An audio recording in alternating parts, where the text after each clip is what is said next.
mai ki Aotearoa ki te whenua a Tāhua. Welcome to the country that cares, where our ancestors navigated the ocean to seek new lands.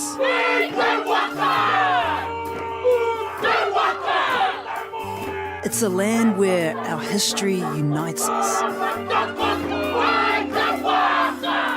Welcome to Aotearoa, New Zealand, the country forged by ingenuity. Wow.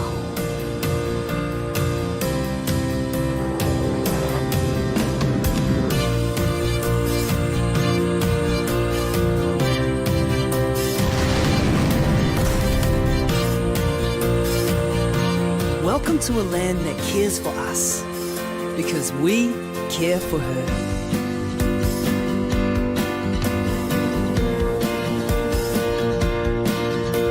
Welcome to a country that continues to innovate with care.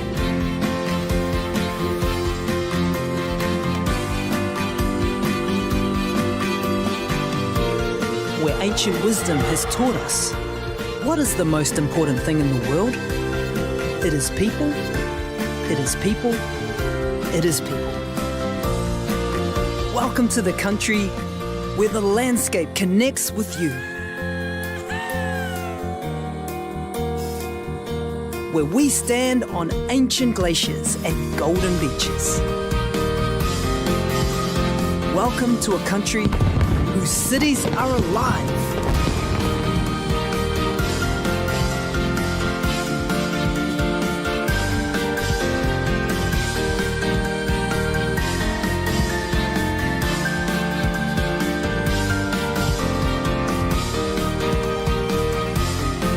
Welcome to a country where learning is embraced. And our manuhiri, our visitors, are welcomed. Partnerships are trusted. And memories are never forgotten. Nau mai ki Aotearoa, New Tireni. Welcome to Aotearoa, New Zealand. Aotearoa New Zealand wants you. We're looking for people to live and work in our amazing country. New Zealand has an incredible lifestyle. You can be hiking in the morning and swimming in the afternoon. That means you can try new things and meet new friends. Or you might prefer something more relaxing. So why live and work here? Though the lifestyle is great, it's really the people that make it special. We're a young, growing country that loves welcoming others with open arms. It's the Māori spirit of manaaki with which we embrace others. And we're proud to share our home with you and your family. And it doesn't matter where you're from, you'll fit right in. There are more than 160 different languages spoken here. So what about the work? New Zealand is one of the easiest places in the world to set up and run a business. We're home to multinational finance, tech, utilities, construction, infrastructure and corporates. In fact, most global businesses have a presence here. There's a booming digital ecosystem and an entrepreneurial culture. We're well connected to the world and uniquely placed to take advantage of multiple time zones. We have thriving international cities, but you're never too far away from this. New Zealand has bold goals in climate change. We care for the environment, the planet and our people. And best of all, it's safe. If you're bringing a family, New Zealand is a wonderful place to live and learn. In fact, our universities are amongst some of the best in the world. But really, the biggest reason to live and work here is that we're a young country with bold ideas, looking for people who want to do right by the world. Come live and work in Aotearoa, New Zealand, because together we can do amazing things.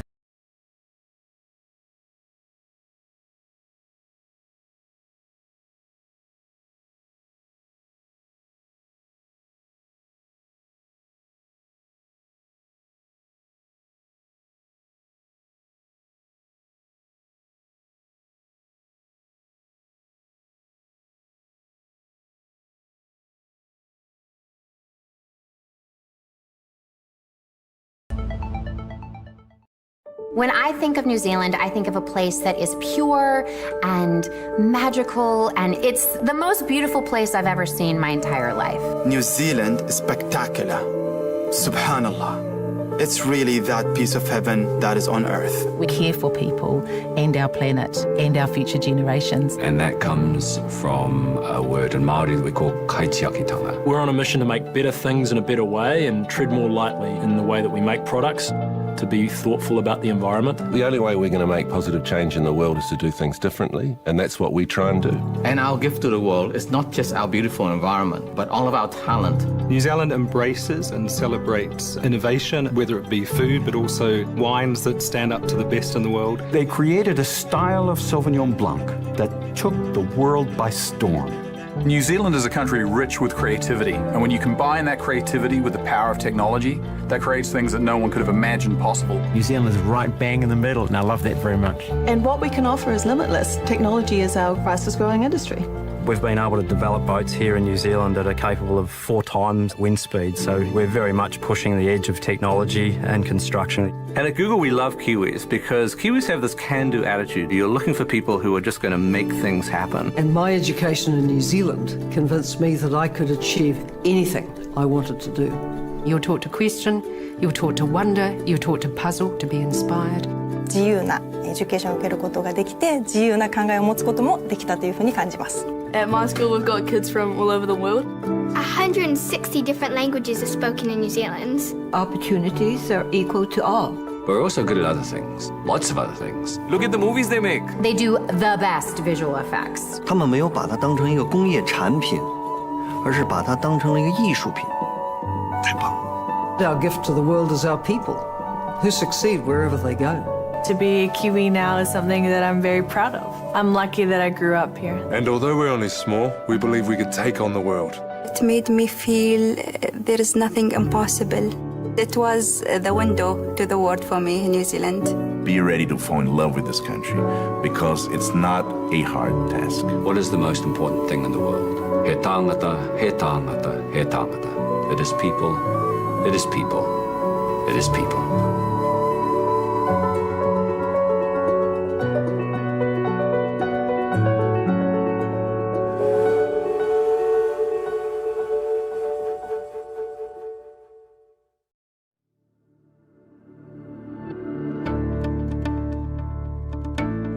Auckland made me brave.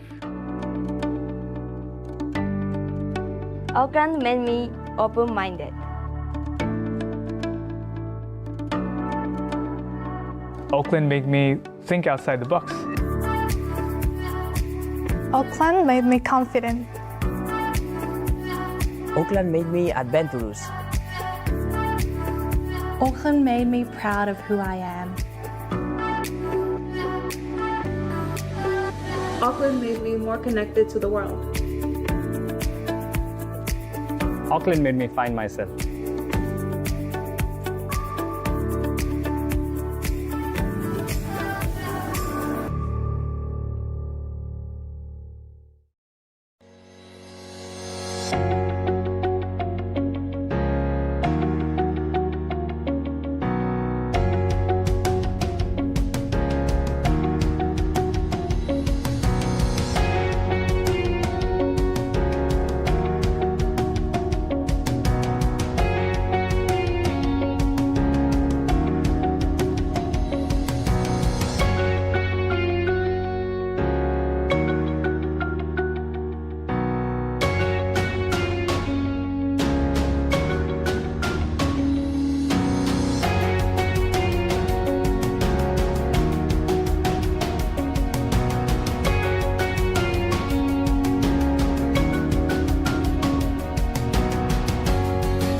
Kia ora koutou. Hello and welcome. My name is May Al-Sharif and I'm one of the international managers here at Waipapa Taumata Roa, the University of Auckland. With me today, we have two of our current students, Alexandra and Jeff, and our alumna, Maria. They'll be sharing a little bit about what student life is like at the university. If you have any questions for our panelists, please pop them in the chat and we'll answer as many of them as we can. To kick off, Maria, can you tell us a little bit about where you're from and why you decided to come to the University of Auckland? Sure, May. Thank you very much for having me today. I'm originally from Mexico City and I came to New Zealand in 2018 to study a Master's of Laws, specializing in corporate and commercial law. In 2019, I graduated from this program and I started working as a solicitor at Simpson Grayson, one of the largest law firms in New Zealand. Mexico is one of the largest cities in the world, and that causes a lot of competition between young professionals. At certain level, if you want to grow in your career and become a senior solicitor, you have to study a master's degree in an English-speaking country. Therefore, after 5 years of working in Mexico, I decided to start considering my options. After careful consideration and comparing various countries, I decided to come to New Zealand and the University of Auckland for 3 reasons: quality of life, low pollution levels, and the reputation of the university. These were 3 essential items that convinced me to come to New Zealand. I'm Alexandra. Thank you for having me. So I am originally from Poland, and I graduated from New York University in Shanghai for my undergrad diploma. So after graduating, I knew I wanted to continue this global education where I could combine, exploring a new country with like a top-level university. And I heard about a University of Auckland from my friend who had friends here studying. And I started to research more and more about the medical program and the application and what do I need to get here. And I applied, I got in, and started my medical studies this year. Yeah. And thank you for having me. I'm Jeff. I'm from Pittsburgh, Pennsylvania in the United States. And I'm a marine biologist by trade. I've done most of my education in the United States, but I have also had the opportunity to travel internationally to study in Indonesia and other countries. So when I was shown an opportunity to have a job, to have a PhD research opportunity studying my favorite animals, the octopuses, New Zealand seemed like the right idea. And Pittsburgh, Pennsylvania is a dirty steel town with no ocean. So a university that is on an island nation with complete access to the creatures in the ocean as well was undeniable. So that was my main motivation. Wonderful. And so, Jeff, for you, what was it like? What was your first impression when you landed in Auckland? What can you tell us and walk us through that experience? Oh, absolutely. After a good 18-hour plane ride, it was quite exciting to see not only like an island nation with, wonderful green and like huge pastures, wonderful forests, but a city center. So it was a background I'm kind of familiar with like a city, but also it's very concentrated, and there was an immense amount of water and wild space that was extremely shocking to me. So as I began to kind of experience Auckland and the surrounding areas, it was quite wonderful because it's a very big contrast. Yeah, the contrast was huge for you, I imagine, Maria, as well, coming from Mexico City, huge city, to Auckland, which is a slightly smaller city. Can you tell us about your first impression when you landed? Yeah, absolutely. That has been a massive adjustment. I used to live in a city with more cars than people in this country. So it has been an adjustment. Something really interesting about this experience has been the safety. For me, that has been essential. Using public transport for me now is normal, which has been something that in my previous life in Mexico I never did before. As Jeff said, just walking around parks and enjoying the nature has been fantastic. So I have really enjoyed my life in Auckland. It's a wonderful city with a very beautiful waterfront as well, where you can go and run. I'm a runner, so this has been a privilege. I think what Maria is saying exactly about the safety of the city was the first thing I experienced as well. And before, I used to live in New York and Shanghai. Both of these cities are very fast paced and very everything is just going so fast and hectic. So I think like the first impression here was how relaxed and easy it was here to adjust. Yeah. So Maria, you touched a little bit about this and your experience in Auckland City. I'd love to hear from the rest of you about your experiences in Auckland. What are your favorite things to do? What have you done that you've enjoyed? And Jeff, for you, traveling down from the Lee Marine Lab, what do you travel for? It's a good question. It's a bit of a drive, but it's always worth it because the city has a wonderful waterfront. It has kilometers and kilometers of pathway that you can walk to see the boats, the ocean. The city is right there. But it also has a lot of green space, a lot of parks amidst all the hustle and bustle of the city. It's not to mention the wonderful nightlife, the restaurants, the diverse amount of food.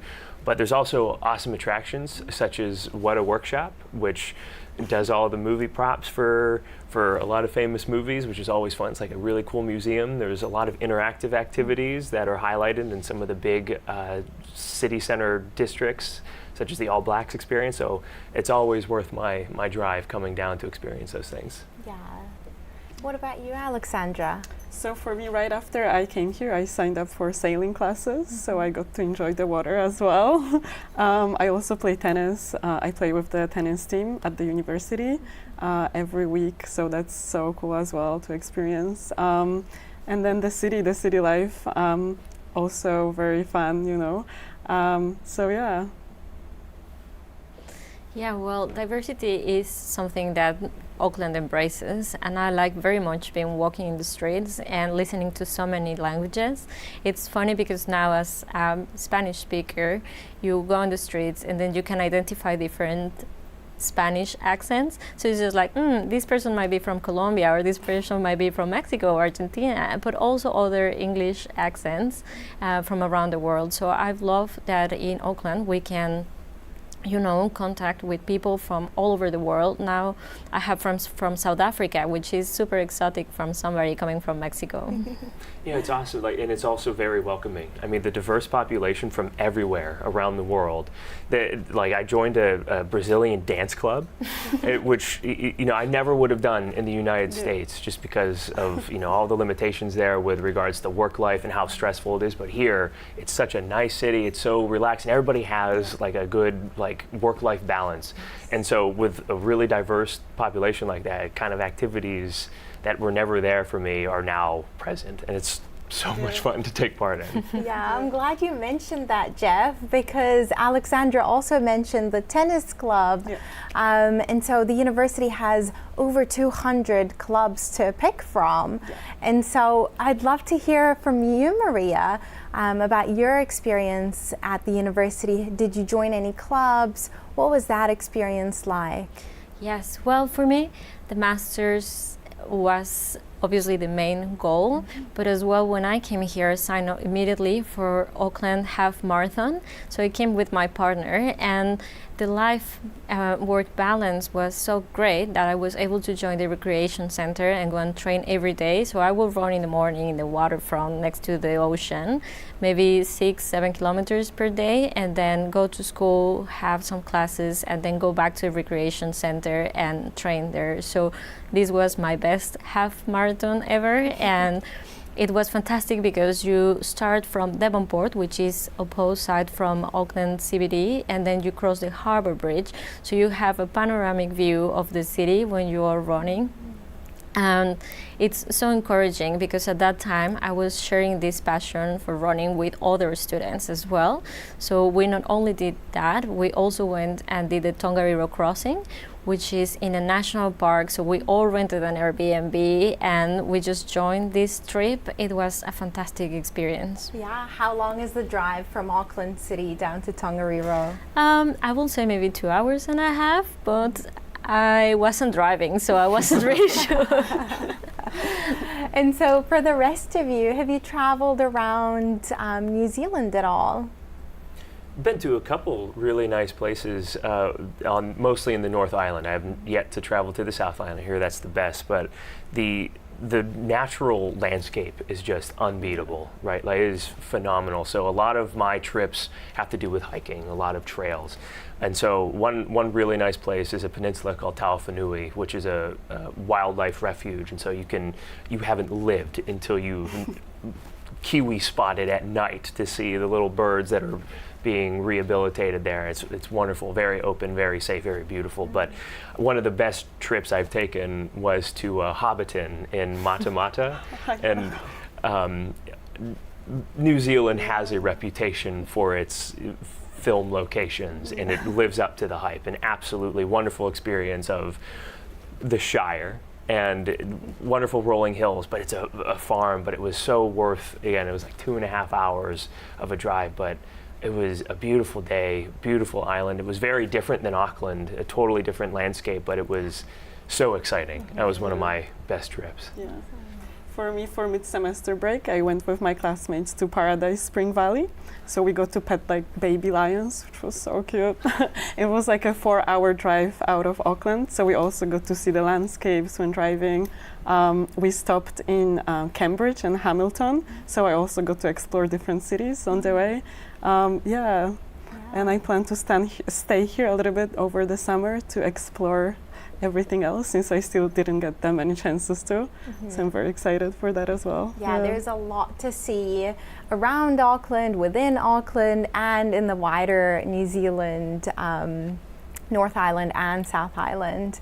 Thank you guys for sharing those experiences. Jeff, I want to talk a little bit about your experience on the Lee Marine Lab.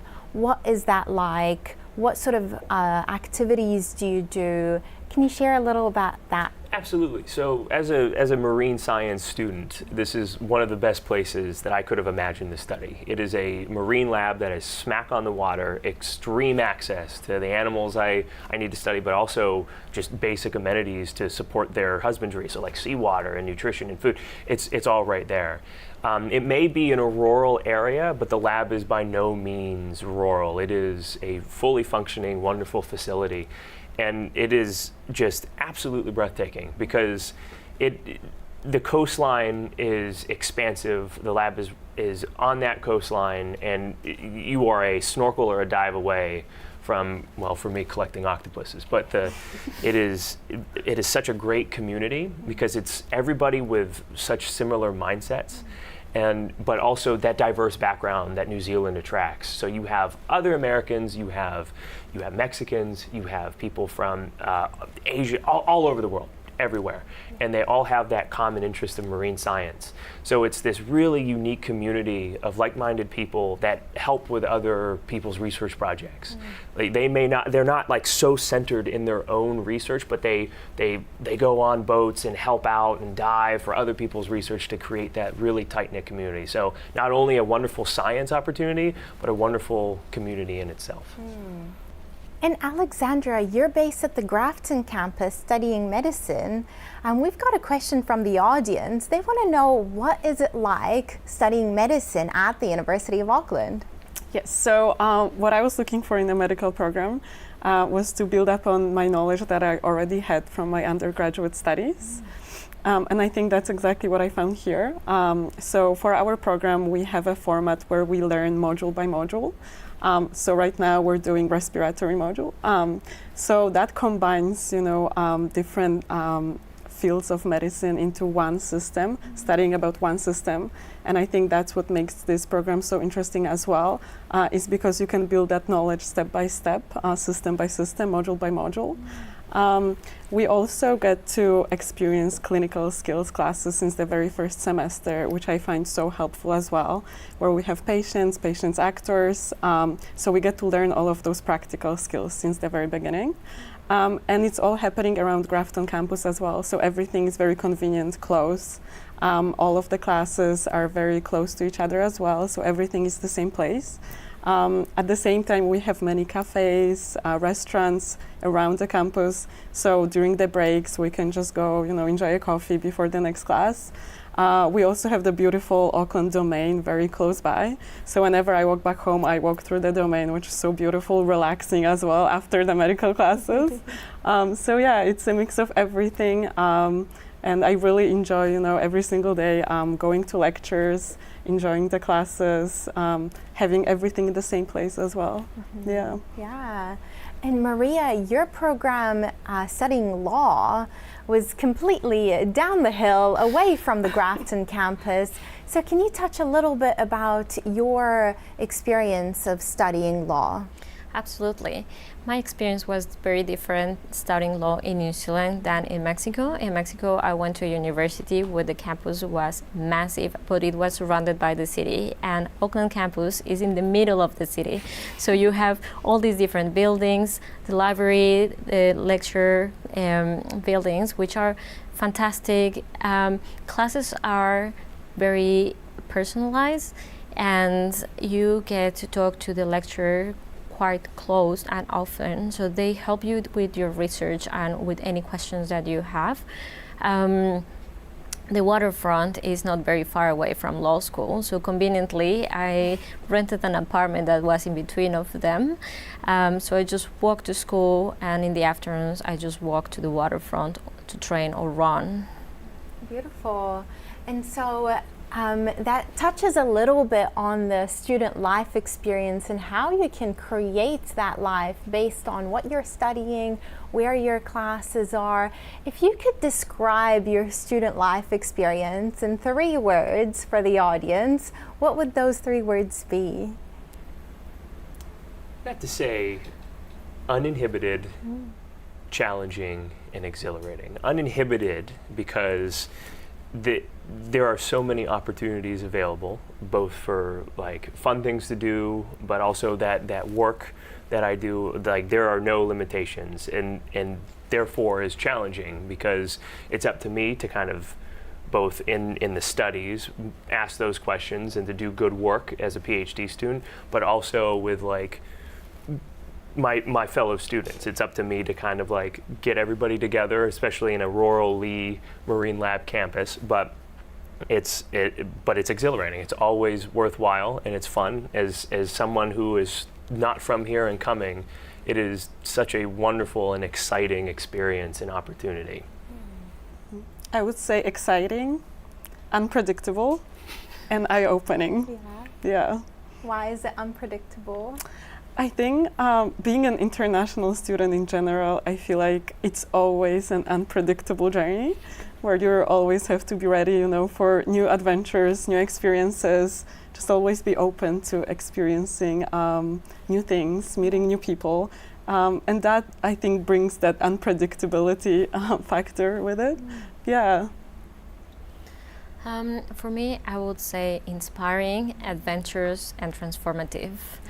Inspiring because me coming to New Zealand showed my classmates back home that it's possible to go to a different country where you don't speak the language, in a different type of law jurisdiction, and that proved to them that this can be done and that they shouldn't be hesitant at the time of applying to go to a university overseas where they don't speak English as their main language. It has been very adventurous because I'm now in the other side of the world, very far from home. But as Jeff said, the landscapes here are out of this world. You are going to have so much fun in South Island. It's such a beautiful place full of mountains and beautiful colors that I've never seen before. and transformative in a way because back home I used to work really hard. That's the culture. You will be there from 9 to 9, and there was no time at all to have fun during the week. Now I leave work around 6:30, and I have 3 hours to do whatever I want. So that can be go running by the beach or hiking or do something else that gives me and my partner a quality of life that has been transformative for both of us. Yeah. And I want to hear more about your journey, Maria, into finding a job after completing your program. Can you tell us a little more about that? Yes. Well, I was supported by the university all the way. I joined a program that was called Work Insight Programs, where they paired me with a lawyer that was working in a commercial law firm. And she taught me about the different positions, what were the areas of expertise, and with all that information and knowledge, then I started applying to positions more or less around halfway in the master's. I got a few calls back, and I was really lucky after my third interview to be seen by a partner that was open-minded and that allowed me to show my skills and experience. I have 5 years of experience back home, but I was really questioning why a law firm in New Zealand will hire a Mexican lawyer to work for them. And fortunately, I learned, thanks to the university, that transferring our skills is possible, and that we as lawyers are trained to understand how the law evolves through our lifetime, because the law that was active a few years ago might not be anymore. So transitioning from one jurisdiction to the other one is not that hard thanks to that. Commercial law, it's all about business. So when I had the interview, of course there were like technical questions, and when I left the interview was just like, I could have answered that in a different way, but they were really open. And now that I've been working there for 4 years, I've met people from South Africa, from China, UK, and we are all part of the same team. They all treat us the same way, and it has been a fantastic experience for me. Yeah. And so you touched a little about the diversity, the cultural diversity of Auckland as a city to study and live. What was that experience like in terms of the difference between the New Zealand culture and the Mexican culture? Well, I think as a Mexican, we are all very close to our families. We live in very close proximity.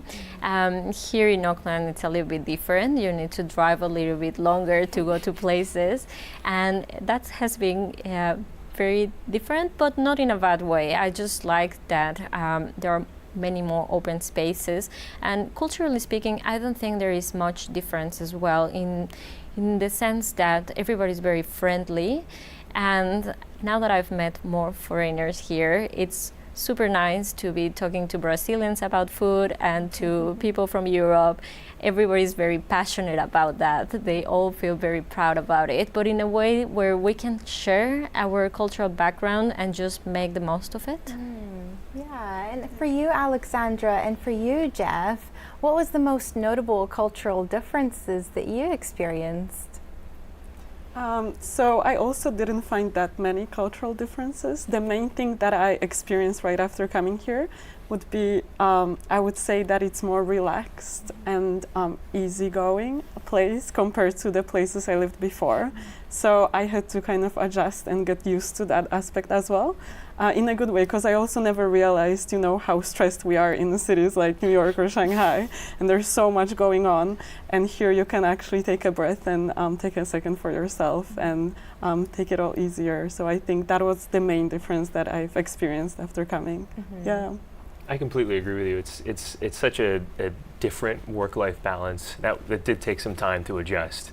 And it just as an American, and you've lived in the United States, it's kind of hustle and bustle, and so I took some time. But the other huge thing that I noticed was driving on the other side of the road, which took some time and practice. But if I can do it, anyone could do it. So that was quite an interesting change. However, one of the things I did want to mention just cultural is I think it's really awesome that I think Auckland University, Auckland, and also New Zealand overall has such an embracing kind of culture of the native peoples. They brought back some of the original language, and I hope to learn more. But I think the effort is there, and it's very nice to see. So that was quite a pleasant surprise on my arrival. Yeah. And so for the audience watching, what would be your one piece of advice that you'd give a student considering the University of Auckland? I would say that you should take the chance. For me, I weighed this decision quite heavily. Like, you have family ties in the United States, you have other work opportunities, and New Zealand, let's face it, is kind of in the middle of the South Pacific, and it's quite isolated and expensive to get to. But the reward is so worth it. It's such a wonderful reward to achieve.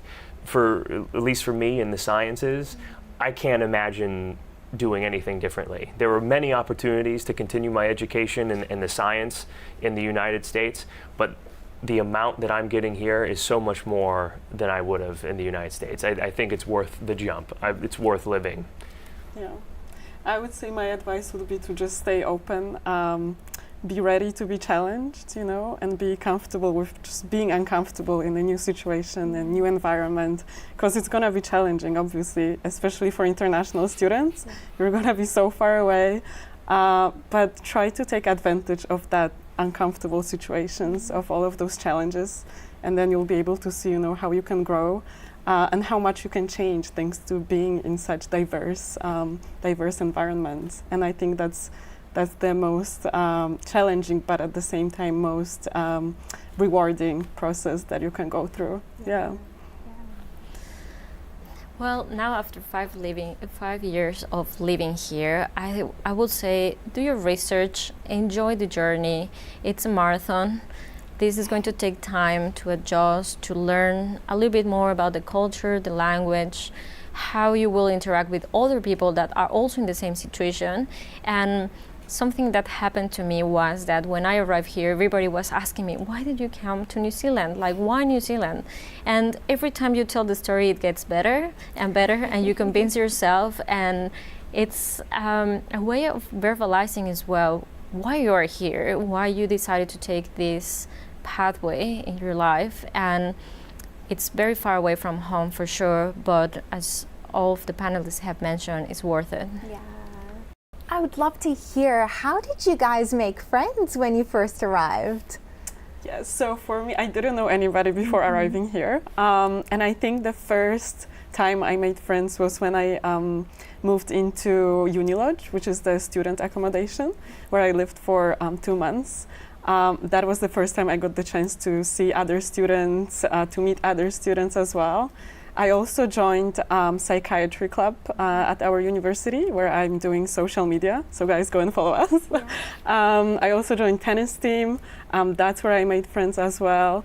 I'm also working as a TAP International Ambassador, Digital International Ambassador, where we got to meet other students as well who work with me. We became really good friends, so we're going to Waiheke Island this weekend. So yeah, lots of different opportunities. I think also just during classes, during lectures, I always made sure to talk to new people, to sit next to somebody I still don't know, to start a conversation and just be open to new people, be brave enough, to start making friends, to just try to make friends in all the different places where you can, join clubs, join orientation week. I think it's a great point. It's just, you have to say yes. You have to remember that a lot of people are in the exact same situation. Yeah. They've moved from very far away, and even if they haven't, if they're from New Zealand, they're very nice. And so it's just put yourself out there to join those opportunities. When I came over, I didn't know anyone either, but I joined a lawn bowling club. So and that got me going out with people, meeting new people on a personal level, and really getting to know those things that people have in common, and it really kind of bolsters your relationships, your social life. And that's key, right? You need to find your people. And as a law student, they sometimes feel that we are very serious and conservative and, you know, everything needs to be organized. But that works really well. We went to Tongariro and it was a fantastic journey. We were people from Latin America, Brazil, and Mexico, but also people from North Wake and other countries in Europe, from Asia. And then you start talking to each other and you discover that your city is exactly the same as Sao Paulo or Johannesburg or other cities in the world, and then you just combine your knowledge. And that's a privilege that as international students we have, because sometimes as English is not my first language, I was really hesitant to start talking to somebody. I wasn't really sure if the verb was conjugated in the correct way, or what are they going to say about my accent. But in the end you learn that everybody is feeling exactly the same, because some of them are also non-English speakers, and the only language that will join us is English. So just give it a chance, be brave, and see how it goes. Yeah, and so for our students and prospective students who are considering studying at the university, you talked about the ambassador program as an international student. How can they reach out to you? So they can find us on the university website in the tab Chat to a Student. It's a tab platform. And just reach out. If you have a question, you can reach out to us, just message us. Yeah. Awesome, thank you. That wraps up our conversation today. Thank you all so very much. Thank you for sharing your personal experiences, your perspectives, and I'm sure our audience have found your insights very, very valuable. So thank you once again. And thank you to our audience for tuning in. If you have any more questions about studying at the University of Auckland, please feel free to reach out to us in the chat or via email.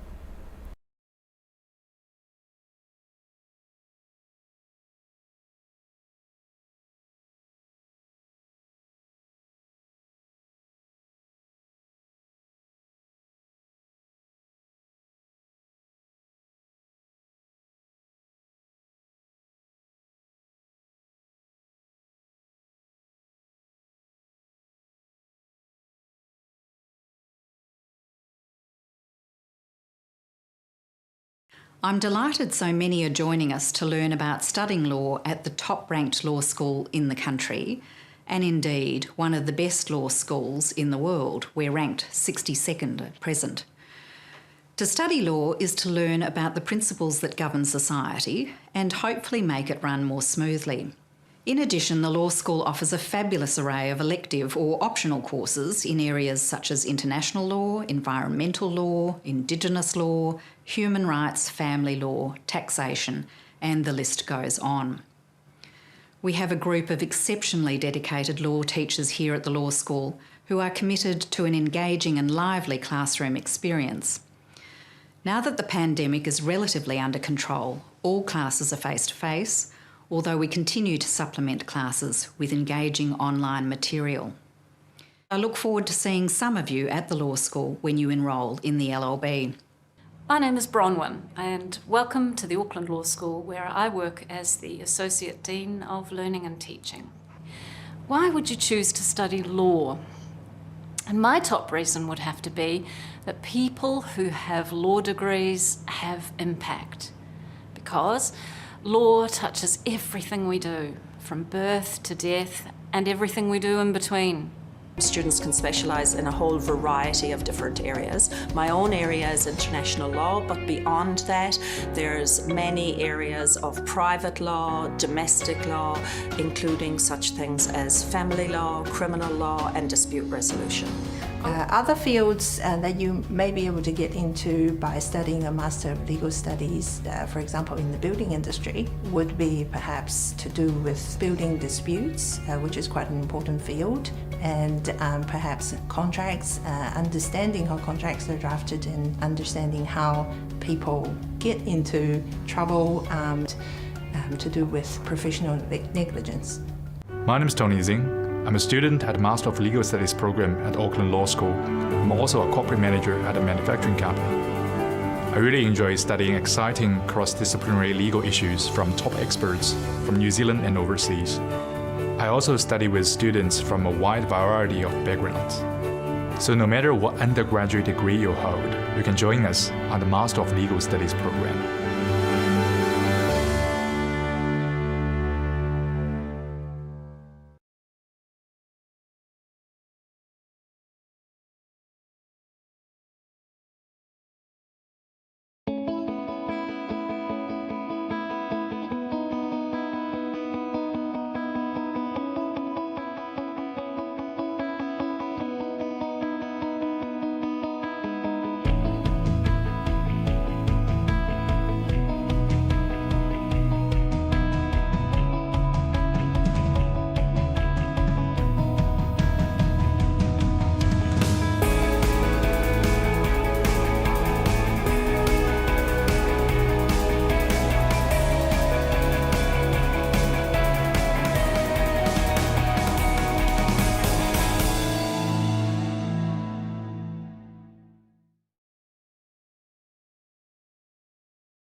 As Dean of the Faculty of Arts, I'm glad that you are considering studying with us.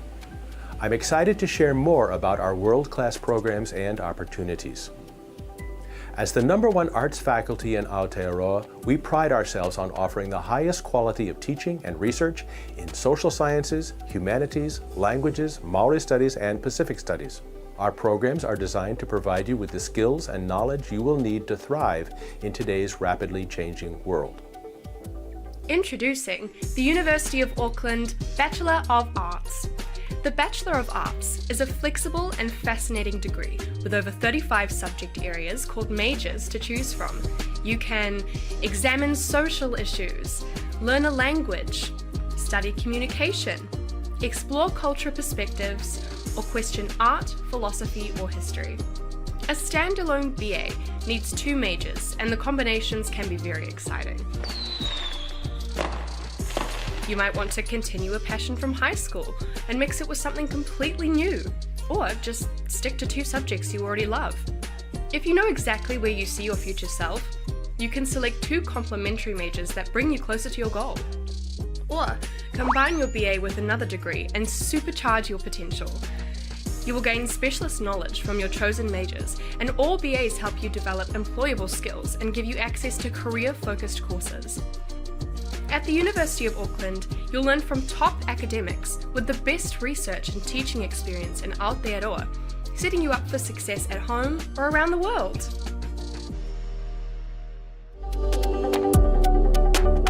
Hi, my name is Gayatri Adi and I study Arts Conjoint at the University of Auckland. I first decided to take Korean as a major at university in high school because I want to learn more about North and South Korea.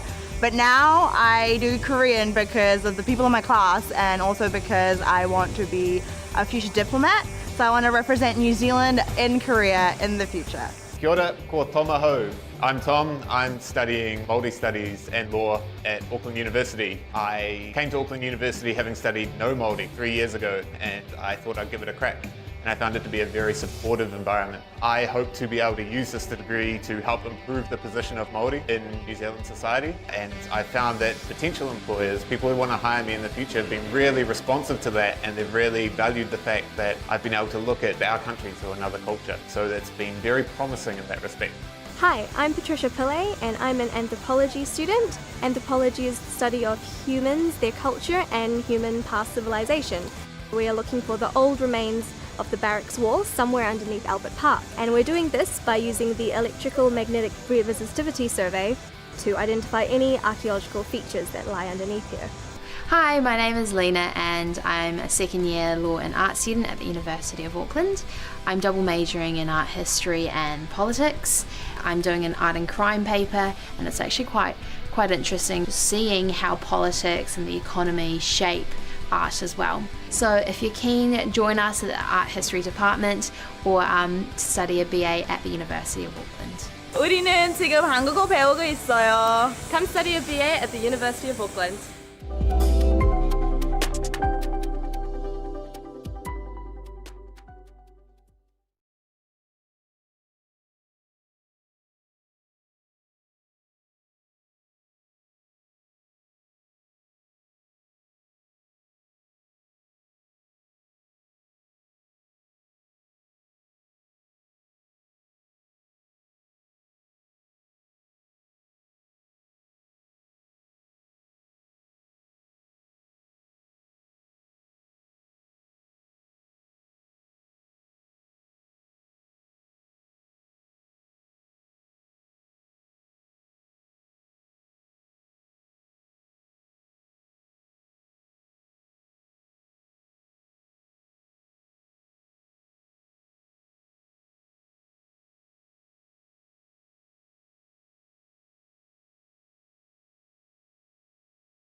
10, 9, 8, 7, 5.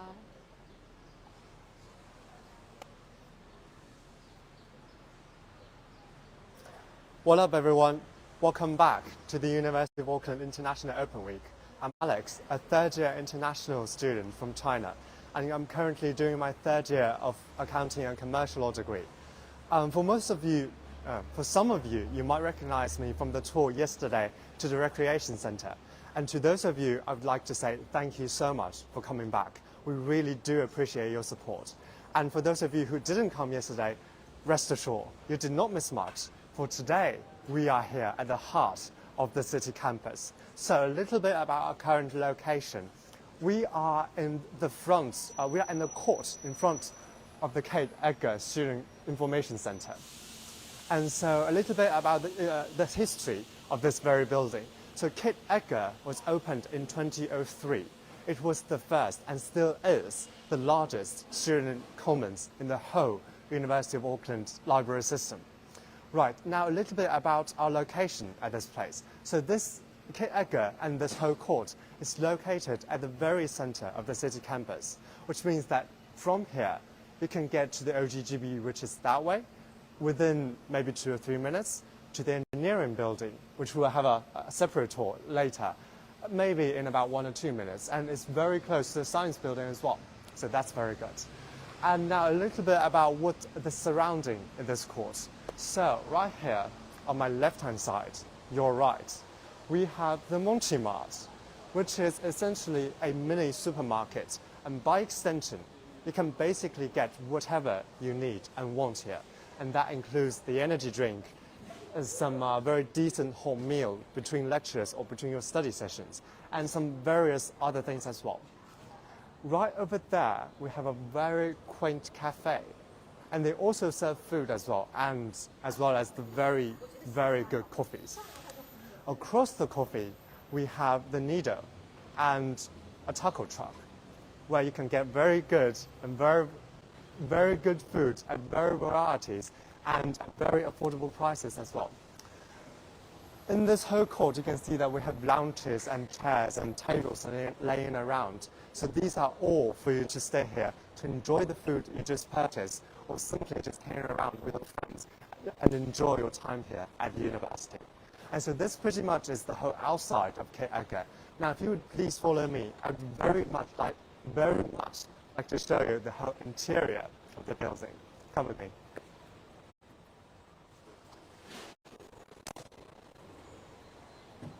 Now, careful of the stairs because it's a little bit slippery because of the rain. Okay, now come with me just a little further. So now you can see we're inside of the whole building. Kate Edgar has total 5 levels, and now we're currently at level 0. Now in front of me, sorry, it's a little bit busy at here. It's around exam period. So just in front of me is the student commons, where they have 98 computers just sitting around for you to use. Now, it could get a little bit busy, such as this time around the exam periods. So you're going to need to book one computer to guarantee your study position there. And so we have right here another gateway to either get inside of the Monty Mart or either to exit it. That's your choice. And so this basically sums up the whole level 0. And if you would like to follow me, we're going to take the stairs today to the first floor, where I would like to show you more things, great things about this building. Come with me. Okay, so about the stairs, we do have elevators, don't get me wrong, but purely for the sake of this tour, for you to feel, to immerse yourself into this whole environment, we're taking the stairs. Right, and now here we are at the first floor. Yes, it's quite busy, as you can see. So right here on my left-hand side, we have the university bookstore, where you can get all of your study-related things, such as your notepads, your pens, your etc., the study-related things. And also you can get some textbooks here, as well as other interesting books. And shout out to those future science students. This is the place that you can get your science lab coats. That's very good. So you don't have to look around. It's just here. Just get inside and get one coat. And come with me. There's something I really like to show you. Something that helped me big time in getting my job. Come on. So right here, we have the Career Center, which is short for the Career Development and Employability Services. So this is the place that you can go to get your CV checked, to get your cover letter checked. And I think on the top, they also host various career programs to increase employability in the future, such as the Work Insight program that I just attended last year. So a little bit more about this program. When you get into this program, you'll be assigned to one of the mentors who are currently in practice in their own areas of expertise. Now, though they're addressed as being mentors, normally you'll be their friends by the very end of this program. And so this is the Career Center. And now across the Career Center, we have the esports arena. Okay, so this is half of the arena where they have the big screen TVs connected to either PS5 or Nintendo. I couldn't really tell because I'm not that much of a gamer, but I reckon somewhere in this show can tell. So yeah, but that's our gaming systems. And if you would follow me, we also have the state-of-the-art e-sport competition systems, equipment, and internet connections, I would say. I'm not so sure about this one because I'm not that much of a gamer, but judging by the outlook of the whole space, it is very good. And so if esports and video games is your thing, this is definitely the place that you should go to. And now this is half of the first floor, and there's something else I would really like to show you as well. Come with me. Come on, don't be shy. Just right here, taking a right turn. Oh, left turn actually, from that way. Okay, we have the campus pharmacy. Now this is the place that you can get some medicine. You can get your seasonal flu jabs or even your COVID-19 vaccinations. You can get them here. And though I don't think they have a sign around here, but they have signs laying around the campus saying that you can get a passport photo shot here, which is very good. And now this basically sums up the whole first floor. But we do have a lot to offer in the second floor as well. So please, come with me. Come on. Sorry about all of the walking. It is quite a big building, like I said. And there are our elevators, just to be sure that we have them, all right? Okay, come with me. So it's a little bit long stairs. Now you can already see that we have a student commons, another student commons here. But this is actually called the student kitchen and lounge. Now, for the kitchen part, that is because, okay, I'm going to wait for 1 minute just for you to see the whole thing. Come with me. Hey man, VJ, very nice to meet you. Yes, that's right. So this is, yeah, I'm very good. Thank you so much. So this is VJ. Thank you. He is from Uniguide, right? Yes, I am. Yeah, the Uniguide program. Yes, so he will answer some of your questions that you might be curious. And so actually I was just introducing our student kitchen and lounge here. Yep. Yes, so apparently the kitchen part is because we have various microwaves inside of the lounge, which I think you can see from just standing outside of here. And also we have various toasters that we can use for students, totally for free. And then we also have some water fountains that both have water at cold temperature and then those with boiling hot for you to cook your instant cooked noodles and such. And so, wow, yes, thank you so much for making the time to meet with us. So can you introduce yourself a little bit? So I'm Vijay. I'm a third-year mechatronics engineering student at the University of Auckland. Yes. So, yeah. Right, so do you spend a lot of time here at the Yes, a lot. So actually I spend most of my time in this room, to be honest. Do you? So the toasters and the microwaves that you're talking about, the sinks, yeah. I use that stuff all the time. The amount of times I've just put my lunch in the microwave and just warmed it up, lifesaver. My favorite part about this room probably, it's not necessarily a quiet zone. You can socialize, you can relax, you can study as much as you want here, which is probably the best part about the room. Yeah. I see there's also a pool table inside Yeah, of it. it's super fun to play as well. The Yeah, gentleman's sport. Isn't exactly. It? Yeah, exactly. That's right. And so, can you tell us a little bit more about this floor? Can you show us around? a few Exactly. Yeah, places? yeah. So that over here is PB Tech. So so if you're ever in need of like wires or any quick devices, because everything is online these days, PB Tech is an absolute must. Oh, that's right. If we go over there, we have the quad, which is like the student, like pretty much like a mall plaza, I guess. So if you have a food court, that's the quad.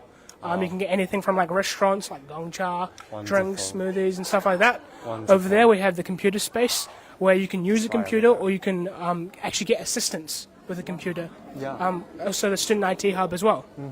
But yeah, that's level 2. Right, so yeah, I've heard that the Student IT Hub is where you can actually learn computer, both short-term and long-term. So can you tell us a little bit more about that? Yep, so I guess one big thing about online learning is that you need to know how to use a computer. Oh, that's right. 100%. So if you can't use one, that's the place to go. Another thing is that there are offices on this floor, the Information Commons office, where you can actually borrow a computer, and I'm sure that's related to Student IT Hub as well. Right. But yeah. I believe it's walk-in, or you can look online as well and book a time to learn where to use. That's so much for all ages or for whatever, if you don't have a computer as well. So yeah. That's so good, so good. Also, I see this nice little. Is this a cafe or? Yes, it is the Relax Lounge. Wow. Yeah. So what do they offer normally? I think it's just a normal selection of food. So over here we've got like pastas, sandwich, paninis. I guess just a general mix. So if you're ever hungry, a nice place to get a bite if you don't have your own food to warm up. Oh, that's So wonderful. yeah, like we have a lot of other cafes as well, like the Shaky Owls Cafe down over there. My favorite cafe, of course. Wonderful. But yeah. Well, that's great. Actually, do you mind if we take a little bit walk just Yeah, right over there, of just to course. show our audience a little bit more Let's about go the for same it. floor? Yeah. So here is the IT hub that we have been talking about. So yeah, the Yeah. IT hub, as it says over here. At university, you'll probably be running a bunch of reports, Word, Excel, crucial skills, Microsoft Office. This is the place to go. Another thing is that if you ever want to learn just how to, I don't know, if you have internet trouble as well, this is the place to go as well. And the computer space over here. Yeah, so I think by now you must have guessed why this building is called the Information Center. It's because the whole lot of computers sitting inside of this building. So quite literally, the Information Center. Yeah. And yeah, you were saying? Another thing is that level 0, we have the we have a huge study space, that's loud right. study space. So we Yeah. have like computers where you can walk in and just use, or you can go in and actually book online to use. And there's not just computers; there's a bunch of tables. And on level 3, we have the silent study spaces. So if you don't want any noise, if you just want to use a computer in peace, you can use a computer and book a computer for up to 3 hours on level 3. Wow. So super handy. How about that, folks? So actually, I'm glad that you mentioned about the computers. So we just came down from that, and I'm quite curious about, is it hard to book a computer around the exam period? So I'm not going to lie. I'd Yeah. imagine it would be pretty difficult. As I said before, all you need to do is just walk in normally or book online at Book a PC, Information Commons, and you can book one whenever you want for however long you want. During exams, I would recommend you do it a bit earlier, like a few days to a week earlier. It's probably the best thing to do. Oh, a few days, But even. yeah, but don't be afraid, because if you can't find one, there are other places in the university, in this building as well, where you can go and have like a good study session as well. And actually, if you can't find any other place, you can actually borrow a computer from the Information Commons office here.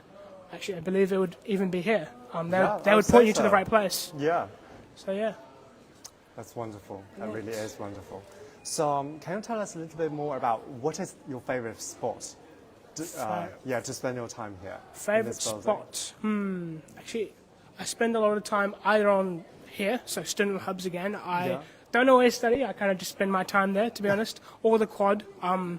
It's a bit tempting though, all the food options. It's a good way to spend a lot of money. But yeah, either level 2 or level 1. But yeah, so student hub would actually be my go-to, 100%. Oh, that is wonderful. That really is wonderful. Right, so, okay, now, since we have very limited time, we can only show you so much. But thank you so much for tagging along today, and we really do hope to see you next year. Thank you so much. Thank you. Peace.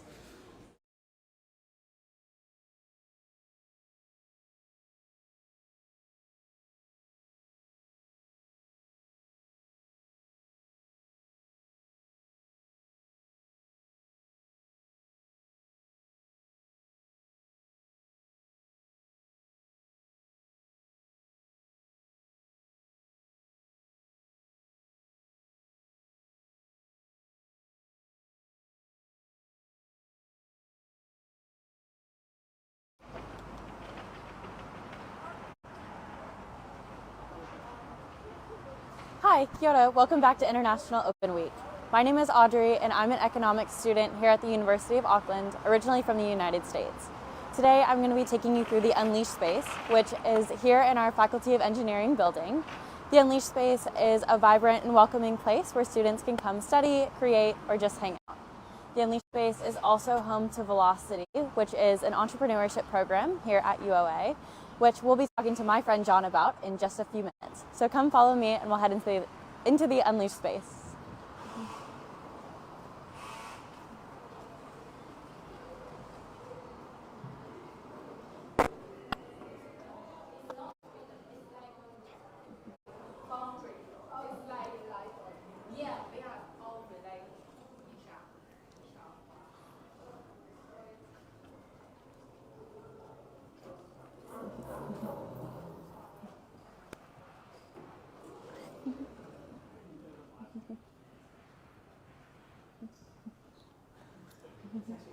Hey John, good to see you. Hi, how are you? Good, how are you? Good. So here we are, we're in the Unleash space. This is my good friend John, and he knows a lot more about the Unleash space than I do, so I'll let him take it away. All right. Kia ora, guys. I'm John, and I come from China. I'm studying marketing and management here. So today I'll just talk to you about two amazing programs that we hold here at Unleash Space, which is Makerspace, and the programs are designed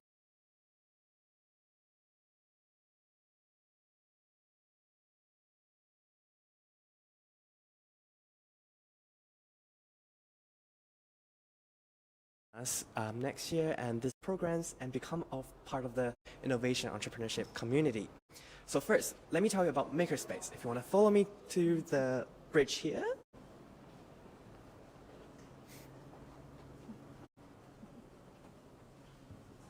As you can see on the right hand side, there's plenty of photo walls, and those are all students who entered the program.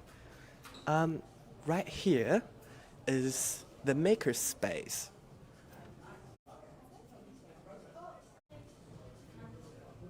Let's go.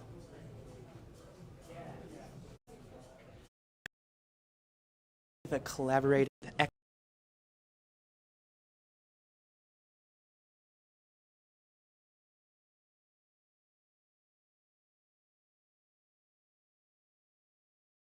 build a robot or wearable item or smart mirror or anything else you can imagine.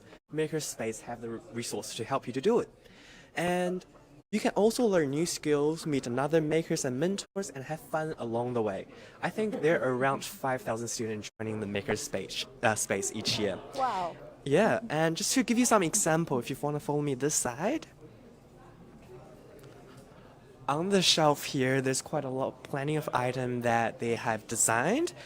So on the third level down there, there's a 3D printed violin, just the orange one. And then there's one of the marshmallow tertiary here, and laser cutter house on the top of the shelf. And just on the other side of the Makerspace, you can see a vending machine right next there. So a funny story about the vending machine.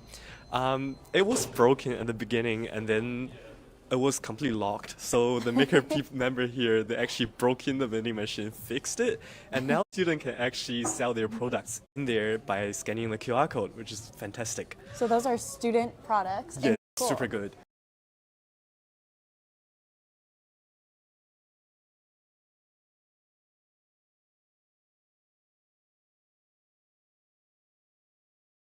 Potential and innovation. And a lot of practice skills here. Have you ever made anything in the makerspace? Actually, yes. So that will relate to my second part, which is the Velocity program. So every year when you start the Velocity program, you will have to make a little name tag by using the laser cutter and the laser cutter. Cool. Yeah, and I think it's really, really fun. It's one of the most fun experiences I've ever had. How many people join Velocity every year? Okay, so that's a tough question. So I would say each year there will be around 60 people apply, but each year we only take around 30 people in the committee and splitting into 4 different subgroups, which I will introduce later on. But yeah, just to finish off this part, everything here is free to use and you can enter anytime you want by just finishing a quiz through Canvas. And there's also another technology tab down at OGGB called 5G Space, Te Ahi Hangaro. You can also use their giant screen there and VR headset. All right. All right, sounds cool. Yeah, shall I go to the other side now? Yeah. Easy. I think I should come to the makerspace. Yeah, definitely. I think there's another makerspace down at the New Market side, which is really, really good. I live over in Newmarket, so I'll have to check it out for myself. Yeah. So right here is the bin bag area where you can usually hang out with your friend. As you can see, there is a giant Velocity sign laying on the ground. Really, really cool. So Velocity is the university flagship extracurricular student-led innovation and entrepreneurship program that is internationally recognized. So Velocity helps you to turn your ideas into reality by providing you the challenges, workshop, events, mentoring, and support and funding opportunities. Whether you have an idea for social enterprise, environmental, or tech startup, or product, or services, or anything else that you can create value for opportunities, Velocity can help you to make it happen. To give you an example of the venture that Velocity helped, one of the most famous one is Powered by Proxy, which was acquired by Apple in 2017. Oh, wow. So they're founded by 2 engineering students here, and we gave them fundings. Now they're making their business into a wireless charging for iPhone. So right here. Very cool. Yeah. And my experience with Velocity started in my second year of university, and where I joined the marketing team. And right now is my 3rd year, which is the second year of Velocity. And I'm right now a marketing lead at the program. So my job, marketing, which is to handle all the promotion for all events, gathering the student community within the university. And some of the key events that I really, really like through my Velocity experience is actually, one of them is the beginning of the year team gather up. So Velocity will pay for us to have some lunch within the team. And my team decided to hang out together. We had a really, really nice lunch. Even though that day was raining like so heavy. In typical Auckland fashion. Yeah. And then the other one that I really like was the Velocity camp. So each year there's a big camp that we can all go to. And this year the whole team gathered together. Really, really nice vibes. It's like a one-day getaway from uni, you know? Where was the camp? Oh my gosh. I actually... Off campus. Don't remember. Off campus. Yeah, it's off campus, off the city. Little retreat for the day. Out of the city for the day, so you could get a little paid retreat. Yeah. Okay. Yeah, I remember last year though we went to Te Hui lunch. I think it was a lunch. And fun fact, we have alcohol there. But this year we did not. It's an alcohol-free one. Yeah, it's just really, really fun time. You can hang out with your friends. That's something that University of Auckland does so well. If you join a club or you're trying to get involved in anything, they have the best gatherings, the best bonding ever. Is always in the first week of classes. Yeah. And then another 2 events I really liked was the Ideas Challenge and 100K Challenge, which I participate in right now. But to start with is the Ideas Challenge. So in the first semester of the year, the Ideas Challenge will happen around like week 3 or 4-ish. And it's a challenge where you basically need to write up 1,000-word business pitch to talk about anything you want. Like, for example, there's business talking about sunscreens, that's like the smallest ones, or one of the smallest ones, and large ship spaceship communication. Wow. Yeah, and basically you can get $1,000 for free if you're one of the qualifiers. There's 20,000 in total. Spend that $1,000 however you want, free money. However, Yeah. doesn't even have to be on the idea. No. Just $1,000. Yeah, you can like buy new Uni clothes. student Yeah. hack. $1,000 definitely. free. Yeah. And then the other one is the 100K challenge, where you do the same thing as the ideas challenge, but you take further and we'll develop an idea. Okay. So once you get qualified, we'll give you the mentorship, the support, the resources to make your idea come true. Is that what Powered by Proxy was? Yes, Part of a that's the 100K 100K. challenge. Yes. Very cool. So right now, I'm also one of the qualifiers of the 100K challenge. and Okay, yesterday we did- congratulations. Thank you. We So got good the- luck coming your way. Well, hopefully. Yeah, yesterday we did the final pitch, so tomorrow is the grand final, so Okay. we'll see how that goes. Good luck. Yeah, We'll be thinking and of you. yeah. All right. So I think if you want to, yeah, and if you come this way now, I'm just. Oh, actually, they're having a meeting right there, so we might want to go around. Yeah, we'll go this way. I've had a couple club meetings in this space as well. It's just such a great space to collaborate with groups of people, clubs, just your friends. I Yeah. mean, it's set up so nicely. Do you wanna It's sit just so down here, beautiful and or- sunny in here. Yeah, we can Sit down? Yeah, Yeah. let's sit. Okay. Go ahead. I'll go in. All right, Yeah. where were we? 100K challenge. Yes, we're done with the 100K challenge. Okay, so we're done with the 100K yeah. challenge. If you want to know more about more story about Velocity, just feel free to visit our website, which is velocity.auckland.acl.nz, or follow any of our social media, which is Velocity UA on Instagram, Facebook, etc. Very cool. And now you can see is where students usually do their group projects. So on the other, so this space usually Velocity use as like event place, Okay. where we will use one side as a place to talk to do the mentorship and stuff, and the other side to use for food and like networking for the end of the night. Yeah. That's probably it. And I hope this tour has given you an overview of the Makerspace and Velocity program of the University of Auckland. And this program are open to all uni students. By the way, they're all free to join, just in case you're And wondering. what do you think the easiest way to get involved in? Should I just walk into the Makerspace, or should I follow you guys on Instagram, see you at a club fair? I say do both of them. Both of them? All of them? But if you want, please feel free to come join us. We're usually just sitting on the corner table right there. And whenever you want, just pop in and ask us questions. Yeah, and also if you have more questions or want to approach us later on, just feel free to also reach me out on the social media or WeChat if you want. And I hope you guys enjoy the tour here and have the good time for the rest of the day. Yeah, thank you so much for Yeah, joining me, John. easy. It was so great to catch up and hear about the 100K challenge. Yeah. Good luck to you. And long live Velocity and the Makerspace. This is one of the newest places on campus, and it is just so beautifully done.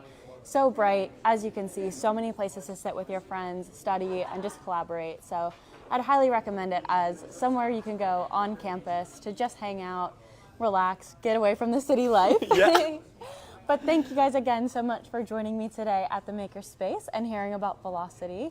I hope you are enjoying International Open Week, and we have so much more in store for you. So please tune in again tomorrow. We'll be taking you around Albert Park and a couple other places in the city, so you'll get a better idea of what city campus life is like. All right. Bye-bye. Bye.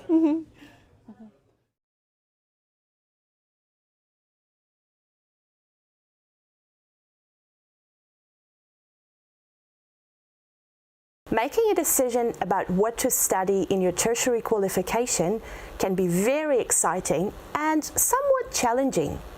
As you're considering going overseas to pursue a degree, you probably have a lot of questions. Will I gain the knowledge and skills that are valued by employers? Will I have opportunities to build my employability outside the classroom? Will I be able to get a rewarding job after I graduate? My name is Ludmilla Barreau, and I'm a career and employability consultant at the University of Auckland.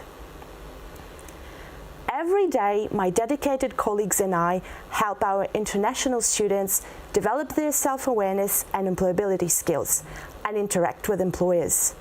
A number of us, including myself, We're international students in different countries, so we fully understand the beauty and also the challenges of this experience. Our highly experienced and dedicated team includes career consultants and employer engagement professionals. Career consultants are people who work with students to help them set ambitious and inspiring career goals and devise realistic action plans. We are more than happy to help you with any stage of the career development process, from understanding what you're interested in to preparing for the final stage of job interviews. Employer engagement professionals act as a bridge between the university and the industry. They build and maintain relationships with major employers, helping our students be clear on employers' expectations and organizing large-scale events in which we bring employers to you. The Career Development and Employability Services team is here to help you connect your studies with your future career. We can support you wherever you are on your journey, from helping you identify your strengths and values to building your career management skills and confidence and connecting you with employers. You can access our free support throughout your studies and for 3 years after graduation. To make the most of what we offer, we suggest that you start using our services as early as possible in your studies. This will allow you to build a solid employability foundation over time and develop career management skills that will serve you long after you graduate. Our online career resources are available 24/7, which means that you can access them when it's convenient and as many times as you need. We ensure that the information is up to date and is presented in a way that facilitates your learning. You can also access the New Zealand Uni Talent Job Board. It has student and graduate opportunities from top employers all in one handy place. You can search and apply for jobs from organizations advertising directly to New Zealand university students and graduates, including graduate and internship positions, full and part-time vacancies, scholarships, and volunteering roles. Every day, we hold dedicated drop-ins to help you make your CV and cover letters impactful and memorable, and truly stand out in that pile of applications. For your convenience, we offer both in-person and virtual options for everything we do, allowing you to fit career development into your busy schedule.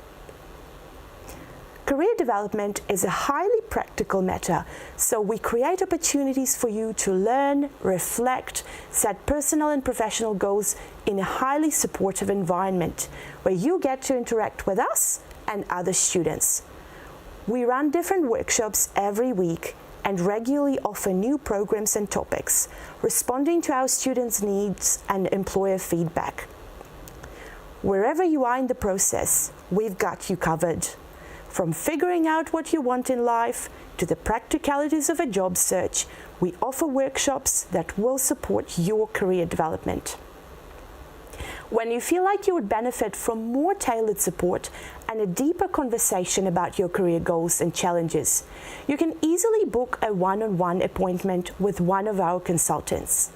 It's really important to us that our students in every faculty get tailored support that matches their needs and industry requirements. Just to give you a few recent examples of our faculty initiatives, we've supported undergraduate and postgraduate engineering students through a professional skills program. We've run events and alumni panels for arts students to learn about suitable career options. We've delivered a career support program for our doctoral candidates to help them consider a wide range of career options and articulate the value of their degree. If you decide to join us at the University of Auckland, you'll discover many more targeted initiatives, and I am sure you will find them really helpful. We recognize that international students require additional support to build a network in New Zealand and adapt to new ways of working and connecting with employers. That's why we regularly design and deliver programs that specifically support international students. Let's have a look at just a few examples. The Workplace Insights program is an exciting program designed to help international students learn more about the New Zealand culture and workplace. To help you build your employability and prepare for the transition to the New Zealand workplace, we created a structured program to build meaningful connections between current international students and both alumni and New Zealand employers. At the beginning of the program, students participate in interactive workshops where they meet other program participants. These workshops are designed to help students set appropriate personalized goals for the program and increase their confidence and competence in the area of networking and relationship building. The participants are then partnered with University of Auckland alumni from various industries for mentoring, workplace visits, and helpful feedback for personal and professional development. This program has been shortlisted as a finalist in the prestigious Pioneer Awards 2023 in the employability category. When international students start looking for an internship or a job in New Zealand, they usually focus on creating a strong CV and writing an impactful cover letter. Without a doubt, that's a great start. And that's exactly why we emphasize CV and cover letter writing so much. The reality, though, is that international students need more than that to be successful in their careers. Employers tell us that they expect students and graduates to display cultural awareness, take initiative, approach tasks with a positive attitude, and have strong communication skills. These expectations have been repeatedly confirmed through research and our conversations with international students at the University of Auckland. We have created a tailored program for our international students focused on developing and practicing the employability skills needed not only to get jobs, but also to thrive in them. One of our most popular programs for international students is focused on providing support at every stage of the job search process through a combination of interactive workshops, practical in-depth tutorials, and guest speaker presentations. For those of our students who are planning to stay in New Zealand after graduation, we've created a series in which we have asked experts from various fields and industries to share useful advice and helpful tips on getting ready to start your career in New Zealand. With all the preparation that we've been talking about, you will be ready to meet employers and make a positive first impression on them. We regularly host career expos and employer events, giving you a chance to meet well-known employers, discover new ones, and build important connections in your industry. To ensure that you are confident and ready to meet them, we run preparatory workshops and give you specific advice about what you can do to make the most of each such event. At the Career Development and Employability Services, our goal is to help you build skills, knowledge, and confidence that would allow you to not only do a great job, but also enjoy it. My colleagues and I look forward to welcoming you on campus and helping you discover where you can make an impact.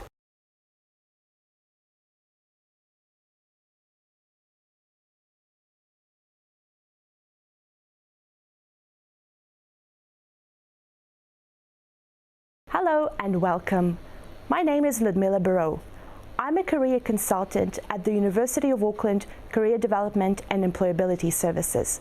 My team and I help our domestic and international students with all things career and employability.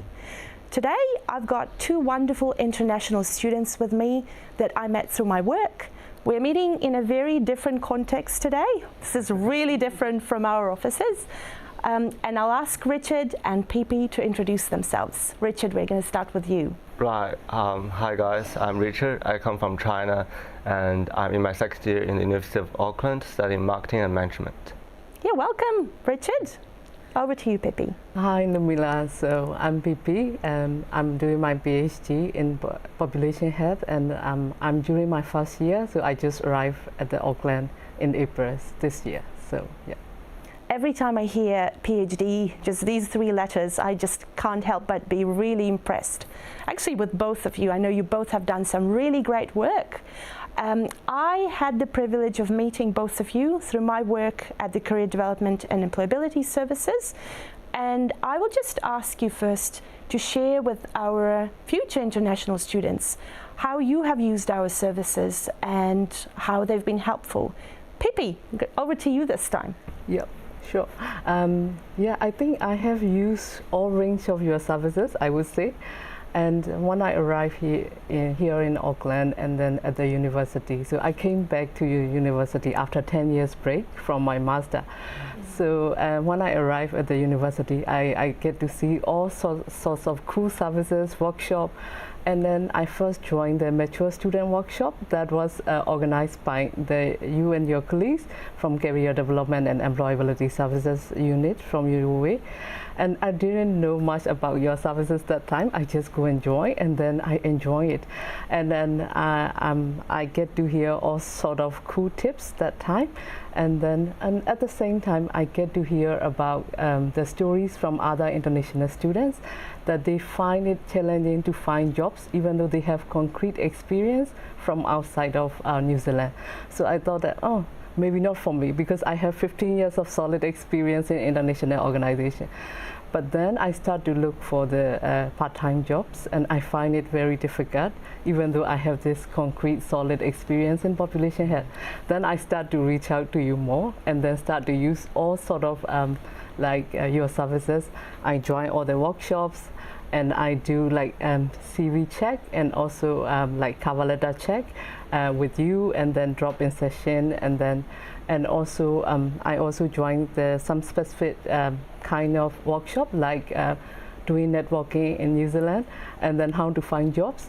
And then I find it very beneficial to me, and I apply all sort of your like suggestion when I find jobs. So now I could find a job which is out of academia from within NGO as a part-time job, and I have to give credit to all of your services. I follow your suggestion or guidance every step that I'm trying to find a job. So yes, so this is my example, and yeah, so I have to give credits to your help throughout this journey. Thank you so much, Pipi, and I'll definitely pass that on to my colleagues as well. I know you've been a very active participant in all that we do. I think what I would like to comment on here is your openness and your attitude. At some point you said, I was not quite sure what this is, what you do. I was here, the service is available, I'll give it a try. And also your journey in general, coming with as much experience as you had at the beginning, but coming in an entirely different context, in a different, much smaller labor market, you kind of felt like you needed to pick up those skills, especially networking. So kudos to you, you've done really well. Thank you so much. Richard, how have you used the career development services at the university? I think my CDES definitely has a lot to offer, and I've benefited quite a lot in my past 2 years in the university. I remember the first program I was a part of was called the Workplace Insight program. And that was great, where all these international students, we got grouped and we got put to different business, and we got into their office. I remember it was led by you. We got into their office and get to chat with employers and staff members over there. Really get to know how people work here in a small business in New Zealand. Yeah. And funnily enough, that was actually my first ever contact with a New Zealand business that's in depth, and that is not hospitality. Yeah, you know, as a high school student, you always work in hospitality or retail, but get to know these different business sectors in New Zealand definitely benefited me quite a lot in terms of understanding how it's like in the different areas in New Zealand business. I certainly remember you, Richard, in that first program and how keen you were. I believe you were a first-year student at the time, weren't you? Yes, yeah. When you got to see a different side of business, so as you said, you know, quite a change from your typical part-time jobs, was there anything in particular that stood out to you about the culture, the way of working, the business itself that you'd like to share with us today? Yes, definitely. So I think what I picked up through these programs, also through my experience working in New Zealand, I found out slowly that people are quite chill here. It's not always a big deal all the time. I know sometimes in my home country, you know, when things get really stressful, it's quite a lot of pressure on the staff members. But here, everyone's so supportive, and people care about who you are as a person, and people care about, you know, if you are actually enjoying your work. Okay. And just be yourself, be authentic, speak up when you need to, and just keep the hard work. You'll do fine in New Zealand. Oh, that's lovely. Chill, be authentic. I love all those words. Good to hear your perception of the culture in the workplace. Pippi, you've been here for a bit, and I know that, you know, PhD in itself is a journey. It's not easy. What have you noticed about the culture or the workplace that kind of stands out to you? Like, oh wow, this is different. This is something I didn't think of before. This is something I needed to adapt to. Yeah, definitely there is a big difference. And one perspective is that from where I come, and like, you know, from like the way that we work in different organizations, we focus on to get things done. So like to get things done within the timeline and so on. And just like Richard said here, people care about your well-being, which is great, I think. Yeah, we need to get things done, but at the same time, as a like group or as a team, rather than someone taking the credit. So it's more like helping each other among the team member, and they do care about well-being. So so there is a balance between to get things done, and as well as your own well-being, and then as a teamwork, recognizing as a teamwork. I think this is really cool thing for New Zealand context.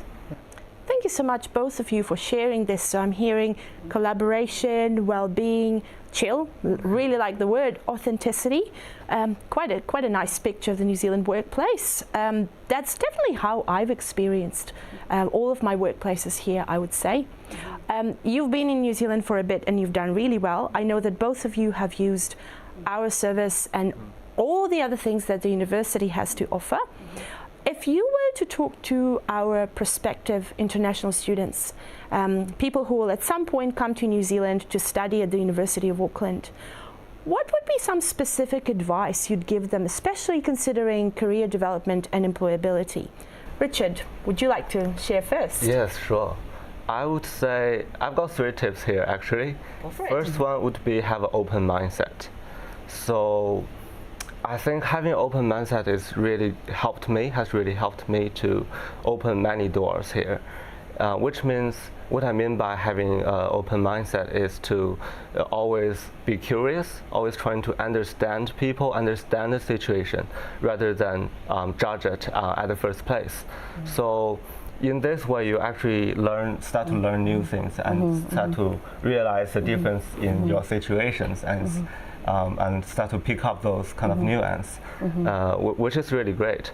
And also, it also helped me to accept both the host country culture and home country culture of mine, rather than, you know, compete priorities between them, but instead accept them both. Yeah. Right. And if I forgot to carry on to the next one, Go for it. My second tip would be get yourself out there, because I think, in my opinion, working in any business is about dealing with people. It's about working with people, And we got to, as a university student and the international student, we got to practice our skills of working with people. And for example, attend club activities, go to different events, and just meet people from different backgrounds. And that really helped me to understand people's difference and be able to talk to them all, and which will be really beneficial to all the students when they get to workplace. Yeah. Your third one. Yeah, go for it. And the last one is to invest in yourself. So I think this tips is really applicable to all the students out there, but especially for international students. We have to admit we got some weak point that is not as good as the local students to some way. For example, the way we speak, not the way we speak, but the way we speak English sometimes if you come from a non-English speaking country. And myself have been really actively working on all my weaknesses in my past 5 years here in New Zealand. So I've been keeping a vocabulary book, and I try to put stuff on it every single day. And I've been doing that for the past 5 years, and I could really tell the benefit it has given to me. And it's that incremental change bit by bit. You may not see a result straight away, but as long as you are focusing in the long term, you know what you need to improve on and you're focusing on it, that result will eventually come back to you. Richard, you should be a motivational speaker on like TED Talks or something. Very well thought out tips. Thank you so much for sharing. I particularly thought about putting yourself out there, and how, from what I know about you, you are the embodiment of that. How you've done that yourself, especially with your most recent LinkedIn success where you've gone viral. Would you like to share that with our viewers? I think it's a pretty cool story. Yeah, thanks Ludmila. I wouldn't say I've gone viral on LinkedIn, but I got quite a bit of reactions for one of my posts on LinkedIn where I offered students to come to my flat to take free professional headshots for LinkedIn. And I think it's the idea that you offer people something for free and without asking any return. People liked it, and that's what people need in a business setting, that you help each other out. And I didn't think much before I do it, but then I got lots of replies from students, and not only students, there were also professionals, there were businesses came to me and asked to pay me. And so what I realized is when you are trying to help people out, you will get something back to yourself, although you may not see it at the first, but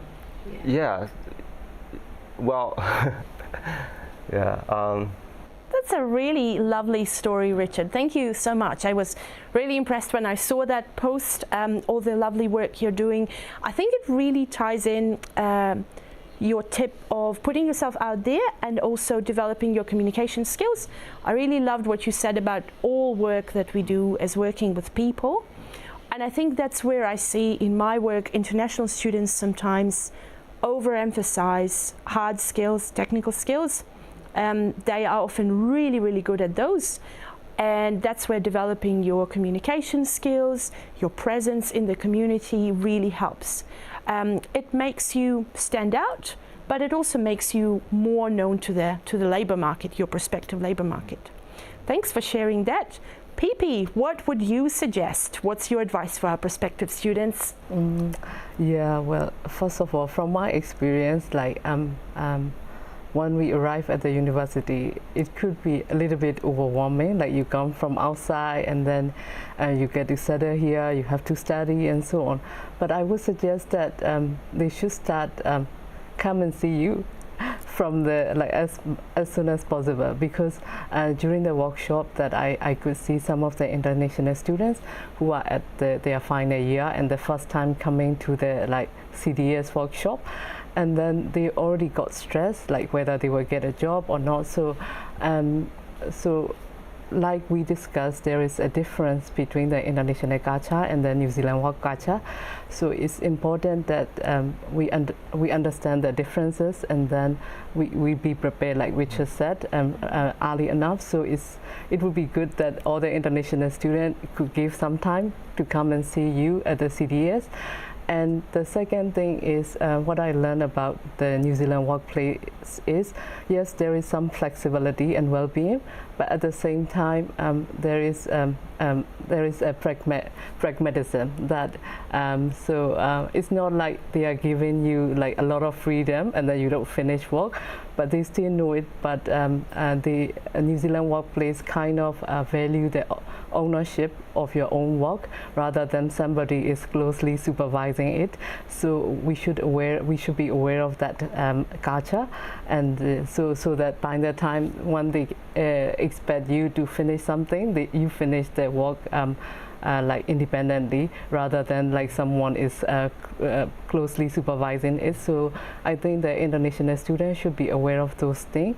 And the third thing is about networking. So similar to what Richard said, put yourself out there. So I mean, to myself it's a bit challenging because I thought that I applying for jobs and I will get jobs, which is not the case from my experience. So I follow your advice that once so you need to make connection on the LinkedIn, and then before we send the invite, we should introduce ourselves with message. Correct. So yeah, I use that, and when I see this job opportunity come up, and I try to see who posted that job, and so I try to look for the LinkedIn profile of my potential supervisor, and I try to reach out to her through the LinkedIn message, trying to connect, and then started with the informal chat, which I have never done in my previous work experience. So I definitely follow your advice,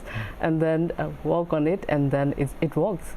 And then only after they know you, so they try to call you for the interview. Of course, I consult with you for my CV and cover letter, but at the same time, networking is very important. So I think it's very important to build a network here in New Zealand if you like to have a job and a good career here in New Zealand. Yeah, those are my advice. Thank you. Thanks so much. And thank you for mentioning networking. I was hoping you'd bring that up because I think what is different in New Zealand compared to many cultures where students come from is that it's really important for people to know who you are. And I do hear that sometimes, might have heard it from both of you and other students, that I don't know anyone, I don't have a network in New Zealand. The good thing is that New Zealand is a beautiful country to develop your network in, as you both know. People don't think of you as an outsider, as somebody who doesn't understand the culture, especially if you're curious. If you introduce yourself, people are willing to share their knowledge, share their expertise, and that's what you've done beautifully, Pippi. And thank you so much for mentioning coming to see us at the CEDAS early. We've got a whole team, and yeah, we'd rather see our students, especially international students, early rather than late, because career development and employability, it's a process. Definitely takes quite a bit of time. And speaking of that process, obviously things change and there's quite a shift in your mind. As you said, you become more open-minded, you view things differently. If you think back to when you started studying at university compared to now, in your thinking about careers, jobs, in employability, what has shifted? What's changed for you? Yeah. You seem really keen, Richard. You're like keen to answer that. I'll go first. Yeah, go for it. To be honest, I didn't have much idea about what it's working like before coming to university. And through the last 2 years, I've built quite a different worldview on that. So I used to think it's all about hard skill. I always liked videography and photography, so I've always been studying how to make films, to take photos online. And after doing that myself at university, I realized it's not just about those hard skills, it's about those soft skills, how you talk to your people, how to talk to your clients, and how to make people feel comfortable when they are there. It's just as difficult, if it's not more difficult. So it's definitely those kind of soft skills make you stand out when it comes to employability and working in New Zealand.